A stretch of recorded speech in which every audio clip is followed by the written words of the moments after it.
ഇന്ന് നമ്മൾ ഉണ്ടാക്കാൻ പോകുന്നത് ഓറഞ്ച് മസാല ടീ. അതാണ് ഓറഞ്ച് നല്ല ഓറഞ്ചാണ്. പിന്നെ അതിലേക്ക് വേണ്ടത് മുളക്, ഉപ്പ്. ഇത് രണ്ടും കൂടി ഇങ്ങനെ മിക്സ് ചെയ്യുക.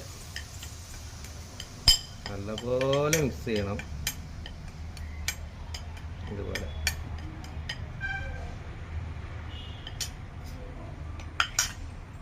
ഓറഞ്ച് എടുത്തിട്ട്